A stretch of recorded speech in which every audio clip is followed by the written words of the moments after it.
নাম মোহাম্মদ আশরাফ আলী। আশরাফ আলী। বাবার নাম? বাবার নাম হযরত আলী মৃত। এই গ্রামের নাম? গ্রামের নাম মুকামিয়া। মুকামিয়া গ্রাম। তা আমরা দেখতে পাচ্ছি যে আপনি এই ক্ষেতের আইলে দাঁড়ায় দাঁড়ায় দেখতেছেন। তা আসলে এই দানটা করছেন, এটা কি এই প্রথম করলেন এই বছর? হ্যাঁ, আমি এই বছর প্রথম না, আরও করছি দুই তিন বছর। এই বছর এই জাতটা আরেকবার করছিলাম, এই বছর আমি প্রথম। এটা জাতে 98 দান। 98 বৃদান। আচ্ছা আচ্ছা, সেম 28-এর মতো একবারে। ও চিকন 28-এর মতো, খাইতে সুস্বাদু এবং ভালো। ভাত খুবই সুস্বাদু। সুস্বাদু ভাত। আচ্ছা, এটা তো ফলনটা কেমন আপনার কাছে? বুড়োর চাইতে বা বাবার চাইতে ফলন কি কম হয়েছে না ভালো হয়েছে? কম আছে, বুড়োর লাগান এত না, এত না, বুড়োর চাইতে একটু কম আছে। আচ্ছা, তো এইটা করার পরে কি আপনি ইয়ে করতে পারবেন, আমন দান করতে পারবেন? এটা করার পরে ওই ধান কাটাটা শেষে আমনও লাগানো যাবো। আমনে আপনি বলমও লাগাইতে পারবেন, জ্বালাও লাগাইতে পারবেন। তো আমন কি ফলন কম, আমন কি কম হবে না সমান হারে ফলন হবে? না, খাদ্য দিলে এই সমান হারি হবে। সমান হারি হবে। তাহলে আমরা সামনে দেখছি যে বহু জমি পতিত রয়েছে, সবাই বুড়ো করছে, বুড়োর পরে জমি পতিত রাখছে।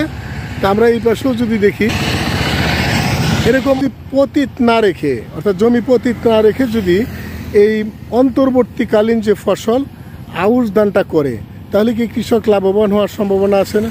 হ্যাঁ, সবাইকে একসাথে করলে লাভবান হওয়ার সম্ভাবনা। হ্যাঁ, সুন্দর একটা কথা বলছি। সবাই যদি একসাথে করে তাহলে পাখিতে ক্ষতিটা কম হবে, পাখি ইঁদুর অনেকটাই কম হবে। অর্থাৎ ইঁদুরও ক্ষতিকারক এখানে একটা, পাখির পাশাপাশি ইঁদুর ক্ষতিকারক।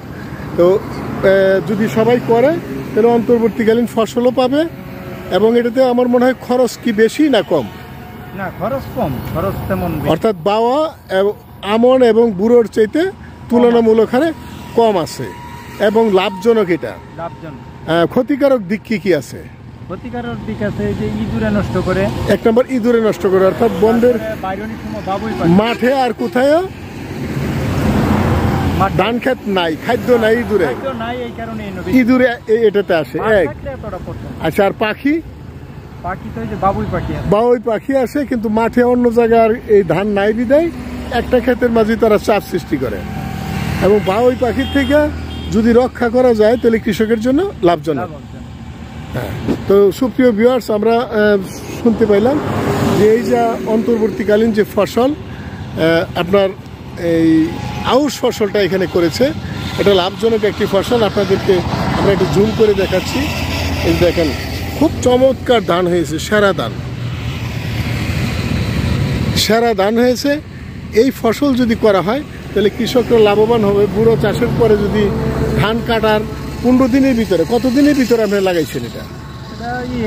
বুড়ো ধান কাটার পরই লাগানো যায়। বুড়ো ধান কাটার পরপরই, অর্থাৎ 1 সপ্তাহ পরেই লাগানো যায় বা 15 দিন পরে লাগানো যায়। জ্যৈষ্ঠ মাসের পয়লা, জ্যৈষ্ঠ মাসের প্রথম লাগাইতে হয়। তাহলে এটা আরো করছেন, কিন্তু এই বছর নতুন জাতটা আপনি করছেন, দেখেন 98 জাত। আপনারা আচ্ছা, 48 থেকে 98 ফলন বেশি। হ্যাঁ, একটু ফলন বেশি। আমরা যে বিষয়টা জানলাম যে এই যে আমন ধান আর করতে পারবে এই আউশ ধান কেটে। আপনারা যারা এই জমি পতিত রাখেন, পতিত না রেখে যদি এই অন্তর্বর্তীকালীন ফসল আউশ করেন তাহলে আপনারা লাভবান হবেন, এবং এই ধানের ভিতরে বুড়ো এবং আমন ধান আর আউশ ধানের ভিতরে কোনো পার্থক্য নাই, তাই না? বাজার মূল্য তো সবে।